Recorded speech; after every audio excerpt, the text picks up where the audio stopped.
Assalamualaikum warahmatullahi wabarakatuh. Sebelumnya, teman-teman, di sini akan membuat video pembelajaran mengenai materi aspek hukum dalam bisnis. Sebelumnya, terima kasih kepada Bapak Wirmi Eka Putra SEMSI selaku dosen pengampu mata kuliah aspek hukum dalam bisnis. Baiklah, sebelum kita mulai, alangkah lebih baiknya saya perkenalkan diri. Perkenalkan, nama saya Rindianti Kasimatupang dengan NIM C0C02430. Saya mahasiswi D3 Akuntansi Universitas Jambi. Langsung saja kita ke materi, yaitu pengantar hukum dan hukum bisnis di Indonesia. Sebelum kita melangkah lebih jauh, alangkah lebih baiknya kita memahami dasar hukum atau pondasi tata kelola. Yaitu definisi hukum, yaitu hukum adalah seperangkat peraturan yang mengatur tingkah laku manusia bersifat memaksa dan disertai sanksi tegas yang membentuk kerangka kerja untuk tatanan sosial dan ekonomi. Nah, tujuan hukum adalah menciptakan keadilan, kepastian hukum, dan kemanfaatan bagi masyarakat luas termasuk lingkungan bisnis yang dinamis. Nah, selain tujuan, ada juga pentingnya bagi bisnis, yaitu bagi dunia usaha, hukum berfungsi sebagai pagar legalitas esensial. Ia melindungi aset, menjamin keberlangsungan operasional, dan memberikan landasan yang kuat untuk setiap transaksi dan investasi. Nah, ada juga nih tata urutan peraturan perundang-undangan di Indonesia.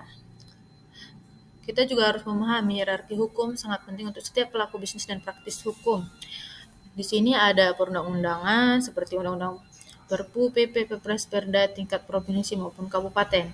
Serta ada juga ketetapan MPR, yang dimana di dalamnya terdapat keputusan MPR sebagai pedoman konstitusional dan Undang-Undang Dasar 1945 sebagai amanat konstitusi tertinggi di negara.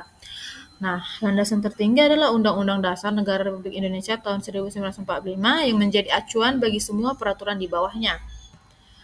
Selanjutnya ada ruang lingkup hukum bisnis melindungi ekosistem usaha.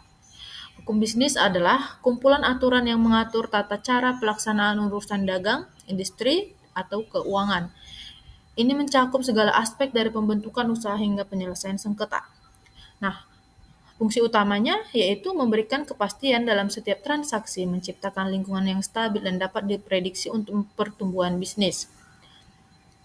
Nah, dalam perlindungan menyeluruh, hukum bisnis dirancang untuk melindungi berbagai skala usaha, mulai dari usaha mikro, kecil, dan menengah atau UMKM, hingga korporasi besar memastikan persaingan yang sehat. Sedangkan mekanisme penyelesaian sengketa, yaitu menyediakan berbagai mekanisme yang adil dan efisien untuk menyelesaikan sengketa yang mungkin timbul dalam praktis bisnis. Nah, apa saja sih subjek dan objek hukum bisnis? Oke, mari kita bahas.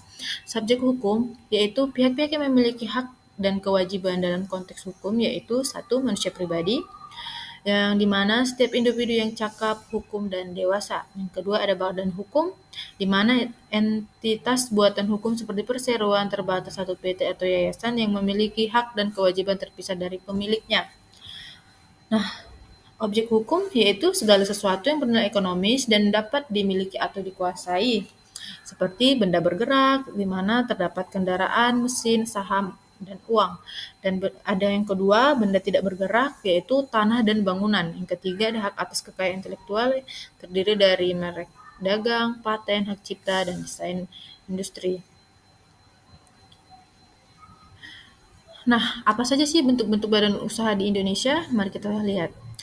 Pilihan bentuk badan usaha akan mempengaruhi struktur tanggung jawab dan kewajiban hukumnya. Maka ada satu perseroan terbatas, satu PT, di mana badan hukum formal dengan modal terbagi atas saham, tanggung jawab pemegang saham terbatas hanya sebesar modal yang disetor.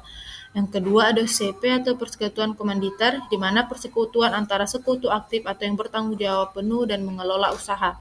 Dan ada sekutu pasif, di mana ia bertanggung jawab sebatas modal yang disetor. Nah, yang ketiga ada firma atau FA sebagai persekutuan, bentuk persekutuan untuk menjalankan usaha dengan nama bersama. Setiap anggota memiliki tanggung jawab dan yang tak terbatas. Dan yang terakhir ada koperasi Badan usaha berbasis ekonomi kerakyatan berasaskan kekeluargaan dan bertujuan meningkatkan kesejahteraan anggotanya. Selain itu ada perlindungan hak kekayaan intelektual atau HAKI. HAKI melindungi kreasi dan inovasi, memberikan hak eksklusif kepada penciptanya. Di antaranya satu merek, yaitu melindungi nama, logo, dan identitas dagang yang membedakan produk atau jasa dari pesaing. Yang kedua ada hak cipta, perlindungan atas karya seni, tulisan, musik, dan program komputer, mencegah duplikasi tanpa izin.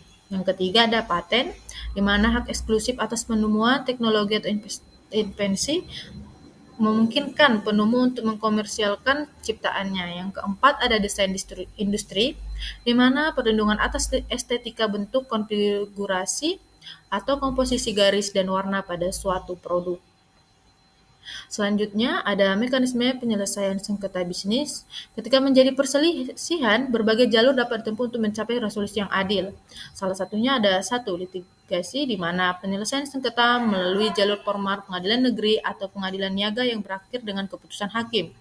Yang kedua ada negosiasi, di mana diskusi langsung antara pihak-pihak yang bersengketa untuk mencapai kesepakatan bersama tanpa intervensi pihak ketiga.